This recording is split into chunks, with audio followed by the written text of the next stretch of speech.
കാര്യം ഞാൻ പറയുന്നത് നിങ്ങൾ മുഴുവൻ വീഡിയോ കാണാനായിട്ട് ശ്രമിക്കണം. 2-3 കാര്യങ്ങളാണ് എനിക്ക് പ്രധാനമായിട്ടും ഈ വീഡിയോയിൽ പറയാനുള്ളത്. ഒന്ന്, ആദിലയുടെ ഡബിൾ ഫേസ്, ആദിലയുടെ വൃത്തികെട്ട മുഖം. അവിടെ അഭിനയിച്ച് ഷാനവാസിന്റെ കൂടെ നിന്ന് വോട്ട് പിടിക്കാൻ ശ്രമിക്കുന്ന ആദിലയുടെ വൃത്തികെട്ട മുഖം നമുക്ക് കാണാനായിട്ട് സാധിച്ചു. അതുപോലെ തന്നെ അനീഷിനെ പൊളിച്ചെടുക്കുന്ന ലാലേട്ടൻ അനീഷിന്റെ കള്ളങ്ങൾ പൊളിച്ചെടുക്കി. അപ്പോൾ നിങ്ങൾ ചോദിക്കും ഷാനവാസിനെ പൊളിച്ചെടുക്കില്ലെന്ന്. ഷാനവാസിനെ പൊളിച്ചെടുക്കുകയല്ല ചെയ്തത്, ഷാനവാസിനെ അവിടെ നന്നാക്കാൻ ശ്രമിക്കുന്ന ബിഗ് ബോസിനെയാണ് എനിക്ക് അവിടെ കാണാൻ സാധിച്ചത്. അപ്പോൾ നിങ്ങൾ ഈ മുഴുവൻ വീഡിയോ കണ്ടിട്ട് അഭിപ്രായം പറയണം, കമന്റും ചെയ്യണം എന്നാണ് ഞാൻ വിചാരിക്കുന്നത്. ഇന്നത്തെ വീക്കെൻഡ് എപ്പിസോഡ് കണ്ട സമയത്ത് നിങ്ങൾക്ക് എന്താണ് തോന്നിയത്? 2 പേരുടെ അടുത്താണ് ലാലേട്ടൻ കൂടുതലായിട്ട് സംസാരിച്ചത്. ഒന്ന് അനീഷിന്റെ അടുത്തും മറ്റൊന്ന് ഷാനവാസിന്റെ അടുത്തും. അതിൽ കൂടുതൽ ആരുടെ അടുത്തും ചോദിച്ചു കഴിഞ്ഞാൽ അത് ഷാനവാസിന്റെ അടുത്താണെന്ന് പറയേണ്ടി വരും. ഇതിൽ ലാലേട്ടൻ ആരെ പൊളിച്ചെടുക്കാനാണ് ശ്രമിച്ചതെന്നാണ് നിങ്ങൾക്ക് തോന്നിയത്? എന്റെ തോന്നലാണ് ഞാനിവിടെ പറയുന്നത്. ശരിയാണോ തെറ്റാണോ എന്ന് നിങ്ങൾ വിലയിരുത്തണം. ഇവിടെ എനിക്ക് തോന്നിയ ഒരു കാര്യം എന്ന് പറയുന്നത് അനീഷിനെ പൊളിച്ചെടുക്കാനുള്ള ഒരു ശ്രമമാണ് ബിഗ് ബോസും ലാലേട്ടനും അവിടെ ശ്രമിച്ചതെന്നാണ് എനിക്ക് തോന്നിയത്. അനീഷ് പറഞ്ഞ കള്ളങ്ങൾ പൊളിച്ചെടുക്കാനുള്ള ഒരു ശ്രമം. കൂട്ടത്തിൽ ഷാനവാസിന്റെ അടുത്ത് നടത്തിയത് എന്താണ് എന്ന് നിങ്ങളപ്പോൾ ചിന്തിക്കുന്നുണ്ടായിരിക്കും. ഷാനവാസിനെ പൊരിച്ചില്ലേ, വറുത്തില്ലേ, കോരിയില്ലേ എന്നൊക്കെ ചോദിച്ചാൽ ഞാൻ പറയും ഷാനവാസിനെ അവിടെ തിരുത്താനുള്ള ശ്രമമാണ് ബിഗ് ബോസും ടീമും നടത്തിയതെന്ന്. ഷാനവാസിനെ അവിടെ വഴക്ക് പറഞ്ഞു എന്നുണ്ടെങ്കിൽ ആ വഴക്ക് പറഞ്ഞത് ഷാനവാസിനെ തിരുത്തി നേർവഴിക്ക് കൊണ്ടുവരാൻ ബാക്കിയുള്ള ദിവസങ്ങളെങ്കിലും ഷാനവാസിനെ അവിടെ വേണം അവർക്ക് എന്നുള്ള തരത്തിലായിരുന്നു അവിടെ ലാലേട്ടനും ബിഗ് ബോസും തീരുമാനമെടുത്തത്. അതിനുള്ള പ്ലാനിങ് ആയിരുന്നു അവിടെ നടന്നത് എന്നാണ് വീക്കെൻഡ് എപ്പിസോഡ് കണ്ട സമയത്ത് എനിക്ക് തോന്നിയത്. നിങ്ങൾക്ക് ചിലപ്പോ മറ്റഭിപ്രായങ്ങൾ ഉണ്ടായിരിക്കാം. ഞാൻ എന്റെ ഒരു അഭിപ്രായമാണ് ഇവിടെ പറയാനുള്ള കാരണം. ആദ്യം തന്നെ ലാലേട്ടൻ PR വർക്കിന്റെ കാര്യം പറഞ്ഞുകൊണ്ടാണ് അവിടെ വന്നത്. അനുമോളാണ് അവിടെ PR വർക്ക് ഉണ്ടെന്ന് തുറന്നു പറഞ്ഞിട്ടുള്ള ഒരു വ്യക്തി. പക്ഷെ പിന്നെ ലാലേട്ടൻ ചോദിച്ച സമയത്ത് ആര്യനും അക്ബറും എല്ലാവരും സമ്മതിച്ചു ഞങ്ങൾക്ക് എല്ലാവർക്കും PR വർക്ക് ഉണ്ടെന്ന്. പക്ഷെ സമ്മതിക്കാത്ത ഒരു വ്യക്തി എന്ന് പറയുന്നത് അത് അനീഷ് ആയിരുന്നു. എനിക്കിതിനെ കുറിച്ച് കൂടുതലൊന്നും അറിയില്ല എന്നാണ് അനീഷ് അവിടെ പറഞ്ഞത്. അവിടെ നിന്നാണ് ലാലേട്ടൻ പൊളിച്ചെടുക്കൽ ആരംഭിച്ചത്. അനീഷിനെ ഇത് അറിയില്ലേ എന്ന് ചോദിച്ചുകൊണ്ട്.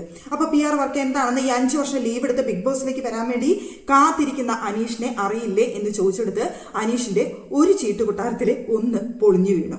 മറ്റൊന്ന് അനീഷിന്റെ അടുത്ത് ചോദിക്കുന്ന ഒരു കാര്യം എന്ന് പറയുന്നത് ഈ PR വർക്ക് ഹാൻഡിൽ ചെയ്യാനായിട്ട് ആരും ഏൽപ്പിച്ചിട്ടില്ല എന്നവിടെ പറയുന്നുണ്ട് അനീഷ്. എന്റെ സോഷ്യൽ മീഡിയ ഹാൻഡിൽ ചെയ്യാനായിട്ട് ഞാൻ ആരെയും ഏൽപ്പിച്ചിട്ടില്ല എന്ന് പറയുമ്പോൾ അവിടെ ലാലേട്ടൻ ചിരിച്ചു തള്ളുന്നുണ്ട്. സോഷ്യൽ മീഡിയ ഹാൻഡിൽ ചെയ്യാനായിട്ട് മറ്റൊരാളെ ഏൽപ്പിച്ചിട്ടില്ല എന്ന് പറഞ്ഞു കഴിഞ്ഞാൽ അതാണോ ഇവിടുത്തെ PR വർക്ക് എന്ന് പറയുന്നത്? അത് മാത്രമാണോ PR വർക്ക്? ഇപ്പൊ ആര്യൻ അവിടെ പറയുന്നത് എന്റെ സോഷ്യൽ മീഡിയ ഹാൻഡിൽ ചെയ്യാൻ ഞാൻ ഒരാളെ ഏൽപ്പിച്ചു, അക്ബർ ഏൽപ്പിച്ചു എന്ന് പറയുമ്പോൾ ഞാൻ അത് ഏൽപ്പിച്ചിട്ടില്ല എന്ന് പറഞ്ഞു കഴിഞ്ഞാൽ PR വർക്ക് ഇല്ല എന്നാണോ അനീഷ് അതുകൊണ്ട് ഉദ്ദേശിക്കുന്നത് എന്ന് മറ്റൊരു ചോദ്യം. പിന്നെ കഴിഞ്ഞ വീക്കിലെ ടാസ്ക് എനിക്ക് അഭിനയിക്കാൻ അറിയാത്തത് കൊണ്ട് എനിക്ക് ആ വേഷം നന്നായി ചെയ്യാൻ പറ്റിയില്ല എന്ന് ചോദിച്ചവർ പറഞ്ഞു അനീഷ് അവിടെ ലാലേട്ടൻ്റെ അടുത്ത്. അവിടെയാണ് ലാലേട്ടൻ മറ്റൊന്ന് പൊളിച്ചടിക്കിയത്. അല്ല അനീഷ് റീൽസും കാര്യങ്ങളൊക്കെ ചെയ്യുന്നതല്ലേ പുറത്ത്, എന്നിട്ട് ഇവിടെ വന്നപ്പോൾ അഭിനയിക്കാൻ അറിയില്ല എന്ന് പറയുന്നത് എങ്ങനെയാണ് ശരിയാവുന്നതെന്ന്. അപ്പോൾ നല്ല വ്യക്തമായ ധാരണ അനീഷിനെ കുറിച്ച് ലാലേട്ടന് അവർ കൊടുത്തിട്ടുണ്ട്.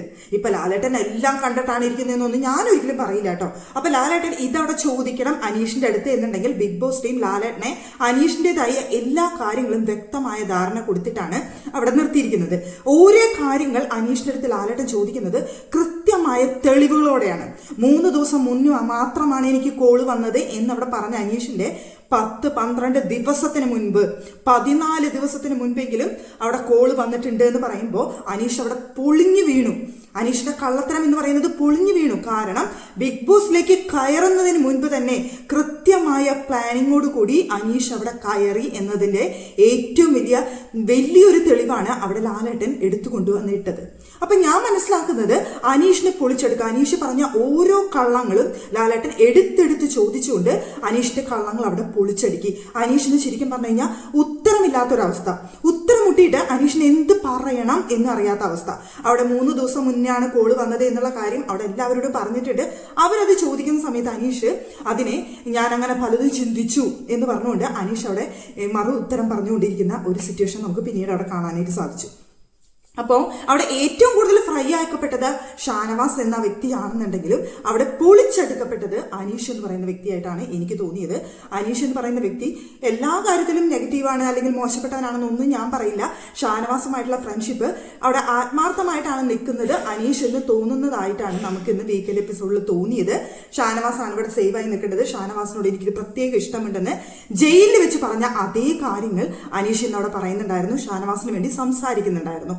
ആ ഒരു അനീഷ് എന്ന് പറയുന്നത്, ആ ഫ്രണ്ട്ഷിപ്പിന് വാല്യൂ കൊടുക്കുന്ന ആ ഒരു അനീഷ് എന്ന് പറയുന്നത് എല്ലാവരും ഇഷ്ടപ്പെടുന്ന ഒരു അനീഷ് തന്നെയാണ്.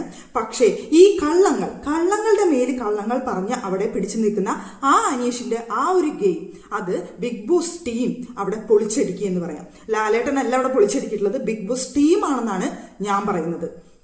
പിന്നെ ഷാനവാസിന്റെ വിഷയത്തിലേക്ക് വരുന്ന സമയത്ത് ഷാനവാസിനെ അവിടെ പൊളിച്ചെടുക്കല്ല ചെയ്തിട്ടുള്ളത്. ഷാനവാസ് ബിഗ് ബോസ് വീട്ടിൽ ഇപ്പോൾ ചെയ്തുകൊണ്ടിരിക്കുന്ന മണ്ടത്തരങ്ങൾ അല്ലെങ്കിൽ ചെയ്തുകൊണ്ടിരിക്കുന്ന തെറ്റുകൾ തിരുത്താനുള്ള ശ്രമമാണ് ലാലേട്ടനും ബിഗ് ബോസും അവിടെ നടത്തിയത്.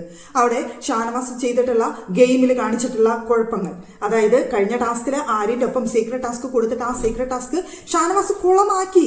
പക്ഷേ അവിടെ എന്തിന് കുളമാക്കി എന്നുള്ളൊരു ചോദ്യം അവിടെ ഉണ്ടായിരുന്നു. അപ്പൊ പുറത്തുള്ള ഒരുപാട് പേര് പറഞ്ഞിരുന്നു ആര്യനെ പ്രത്യേകിച്ച് എന്തെങ്കിലും കിട്ടിയാലോ എന്ന് വിചാരിച്ചിട്ട് അത് ഗെയിം മനസ്സിലാക്കി ഷാനവാസ് കളിച്ചതാണ് എന്നുള്ള തരത്തിലാണ് പുറത്തൊക്കെ വന്നിരുന്നത്.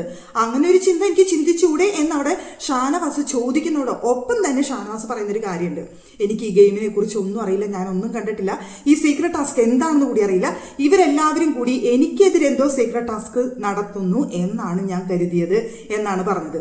ആ ഒരു കാര്യം അവിടെ ഷാനവാസ് പറയുമ്പോൾ അത് ഷാനവാസിന് പോസിറ്റീവാണെന്നും ആലോചിക്കുമ്പോൾ, കാരണം ഷാനവാസിന് ഒന്നും മനസ്സിലായിട്ടില്ല, അതുകൊണ്ടാണ് ഷാനവാസിനോട് തെറ്റുപറ്റിയത്.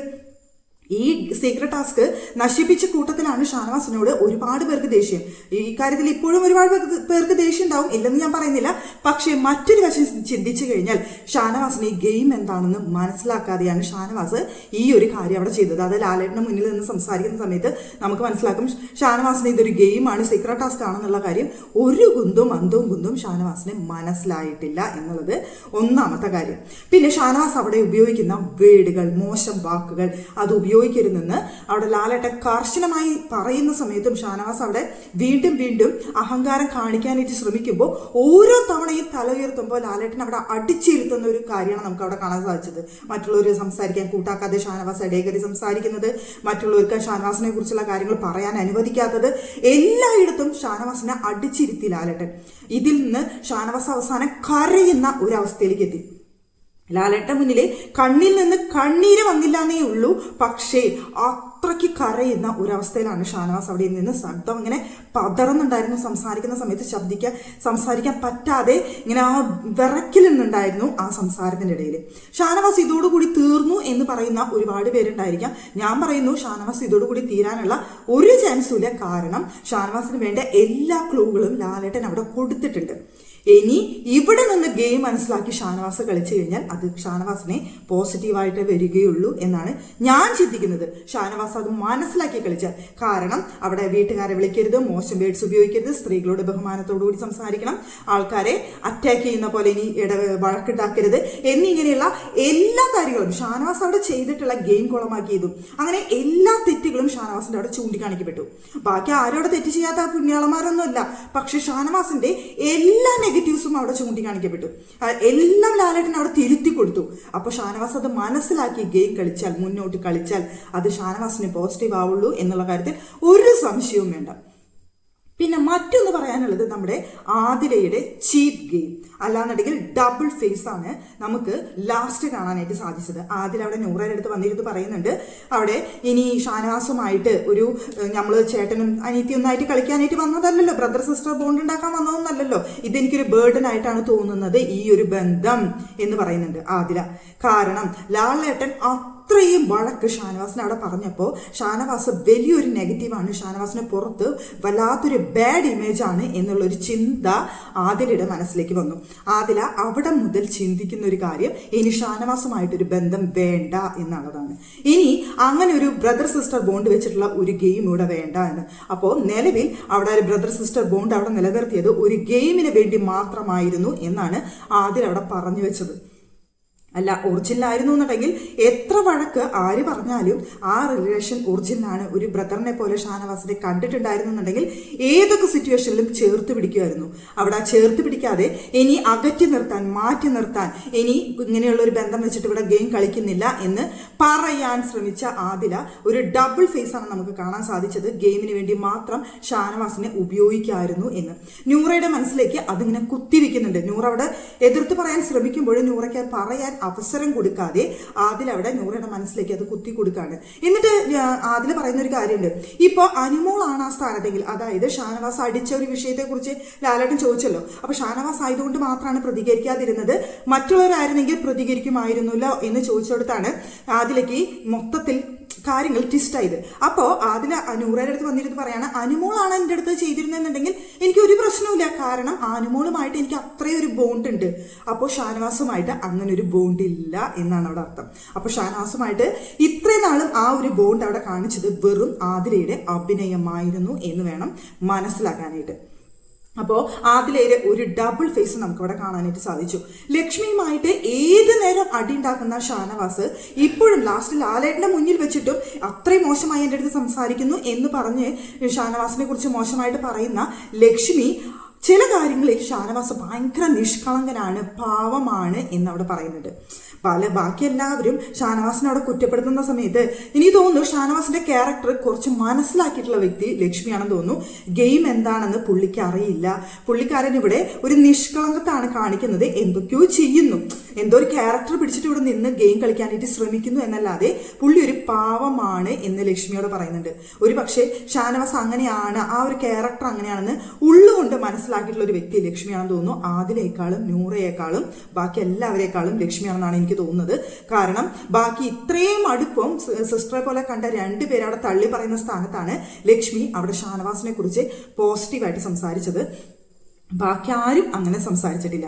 പിന്നെ ഫ്രണ്ട്ഷിപ്പിന്റെ കാര്യം വരുന്ന സമയത്ത് അവിടെ നമ്മുടെ അനീഷ് അവിടെ ഷാനവാസാണ് ഇവിടെ നിൽക്കേണ്ട ഒരു മത്സരാർത്ഥി, എനിക്ക് അത് ഒരു പ്രത്യേക ഇഷ്ടമുണ്ട്, ഷാനവാസിന് ഒരുപാട് കഴിവുകളുണ്ട്, അതൊക്കെ കഴിഞ്ഞ് ഉയരങ്ങളിലേക്ക് എത്താനായിട്ട് ഷാനവാസ് ഇവിടെ വേണം എന്ന് പറഞ്ഞിട്ട് അവിടെ ആ ഒരു ഫ്രണ്ട്ഷിപ്പിന്റെ അർത്ഥം അനീഷ് അവിടെ കാണിച്ചു തന്നു. അക്കാര്യത്തിൽ അനീഷ് ചെയ്തത് വളരെ പോസിറ്റീവായിട്ടുള്ള ഒരു കാര്യമാണ്. അത് അനീഷിനെ പോസിറ്റീവായിട്ട് വരും. ഇവിടെ നെഗറ്റീവായിട്ട് ബാധിക്കാൻ പോകുന്നത് ഷാനവാസിനാണ്. ഷാനവാസിനോട് ആരെയാണ് സേവ് ചെയ്യേണ്ടത് ചോദിച്ചപ്പോൾ ഷാനവാസ് ചുറ്റും നോക്കിയിട്ട് അത് അനുമോൾ എന്ന് പറഞ്ഞു. എന്തുകൊണ്ട് അനീഷിന്റെ പേര് പറഞ്ഞില്ല എന്ന് ചോദിച്ചപ്പോഴാണ് ഷാനവാസിനാകെ ചിന്ത വന്നത്.